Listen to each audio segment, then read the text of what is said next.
My name is Heather Feather. I am the owner of Rare Bird Medicine, and today's topic is trusting the self. This came up recently with a student, and when it was shaking in my awareness, I thought, man, this is an important topic, because I feel like not trusting myself has been a major challenge, and it's affected my quality of life. And it seems to me, from what I experience, that there are a lot of two-leggeds out there that are having a difficult time trusting themselves.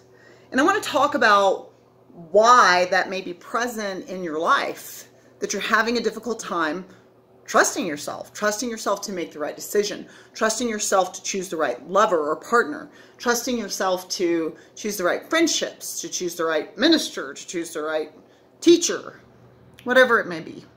It's different things for different folks. Usually this stems from when we were in a stage, so in your childhood, in which we're evolving on a vast array of topics all at once. You're evolving on your culture, you're evolving on the belief matrix you're born into, you're evolving on communication, you're evolving in your body, and your cellular body is changing. You're evolving in your awareness and understandings of what it means to live a life. You're evolving in your understandings of what it means to be in the world. You're evolving on a ton of topics. You knew a certain amount at the age of 12, you knew a different amount at the age of 22, you'll know a different amount at 32, you're certainly going to know a different amount at 82, okay? So you're in this space where you're growing, you're not quite knowing everything yet, and in those ages, I even remember, you can hold yourself to an expectation of being an expert or knowing, like I should know, I should have known better. Even children do that to themselves. I should have known better. My mom would always say, don't shit on yourself. She's a funny broad. But yeah, don't shit on yourself. Like, there's no should about it. You have the right to learn. You have the right to grow. You don't always have to know. You don't have to be perfect. You don't have to always be evolved and understand everything. You don't even have to be willing to understand stuff. I've even seen people in the past couple of years be like, educate yourself. And it's like, why don't you educate yourself? Here's the thing you can educate yourself on. Don't tell other people what to do. There's a fun lesson. Stop worrying about what others do. They're going to evolve at their own rate, irrespective of your constant demands for them to become you and be where you are. Focus up on your star player. Focus up on where you're at home. Focus up on the ship you're actually directing through the waters of life.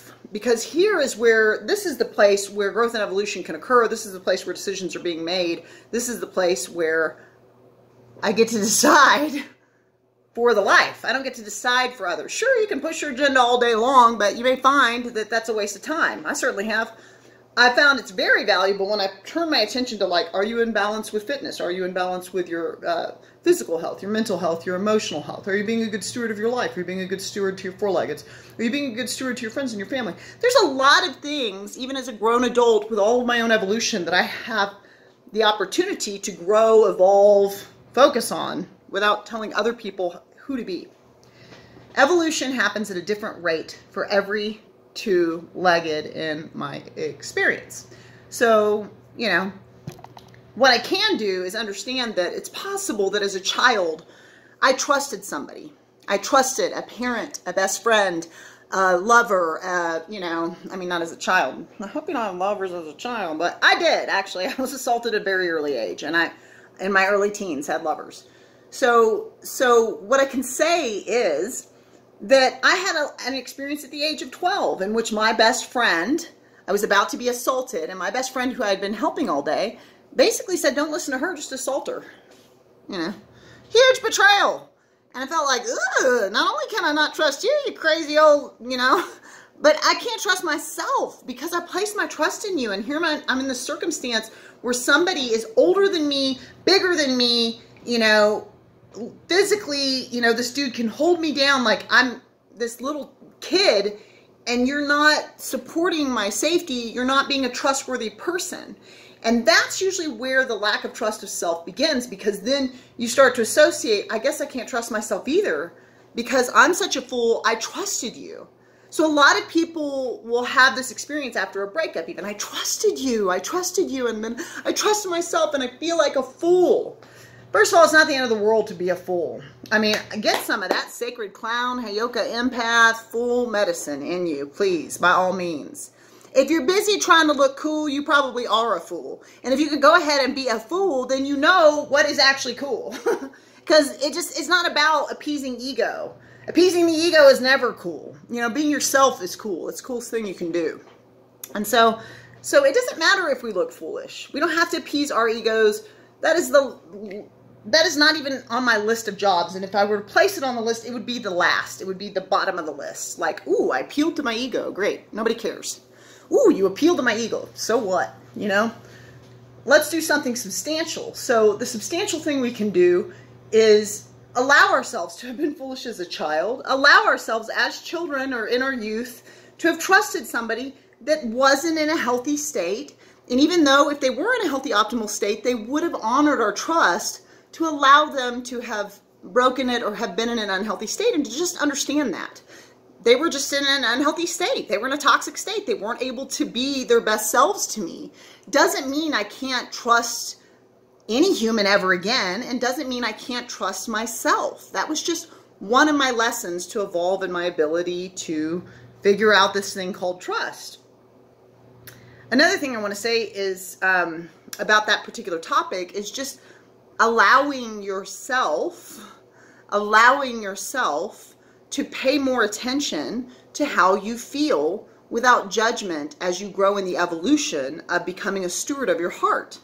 So, you know, a lot of my life has revolved around praising my intellect, praising my intelligence. A lot of Earth School revolves around praising your intellect and your intelligence. You have a good memory? Good. You get gold stars. Were you able to memorize the information that we plugged into your brain? Good. Good. We like your obedience. You know, so a lot of our conditioning is around praising your intelligence, your ability to spell, your ability to say the answer. If you've ever read the book Emotional Intelligence, there's tremendous profundity and unbelievable gifts in having emotional intelligence, your EQ as opposed to your IQ. Why is that? Because you can be the most brilliant genius in the world, but if your genius book rests in a desk drawer that eventually gets thrown in the dump because you didn't have the emotional intelligence to speak to others, to tell them the value of the book you wrote, then what was your IQ really doing for you? So EQ is relational, and it has to do with relationship. And so one of the things we have an emotional relationship with is ourselves. When I was struggling with severe depression in California, I went through long periods of daily having to convince myself to not drive off cliffs. I mean, that would be like, I would spend like a full hour or something driving home just being like, don't drive off the cliff, don't drive off the cliff, because I was so depressed. And it was, you know, just like that was my only focus. And that period caused my happiness to become my highest priority. I don't know if it would have otherwise. My highest priority is always to serve spirit, but I suddenly realized, you know, it's always been like serve spirit, serve others, you know, be a steward to all of life, la la la. And the level of depression I was facing caused my own happiness to be second in line, right under serving God, Allah, Spirit, Brahma, whatever your culture calls it. That's the same thing to me. Just different ways we define it. And Yahweh, you know, Judaism beautifully defines that as Yahweh, the indescribable, the unnameable. However, once I made my happiness my highest priority after serving spirit, what I realized is I had to start listening to my heart. So I started going to this Sufi meditation in Nevada on a regular basis, in which we would focus and meditate on our heart. That is a Muslim practice. A Sufi Muslim practice is to meditate on your heart for an hour and feel your heart. It's a really beautiful community and a beautiful meditation. It was quite powerful, that I highly recommend to any and all watching this video. But it meant in general that I started listening to my heart at all times. Your heart is little left of the center of your chest, about by 1 inch, just tuning into that star player, tuning into how I feel. I started really paying attention to how I felt in response to others. Now, because I have a lot of Scorpio, I take a lot of responsibility for everything.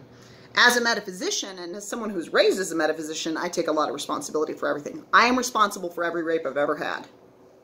I created that. So that's the level of responsibility Heather Feather walks with in her life.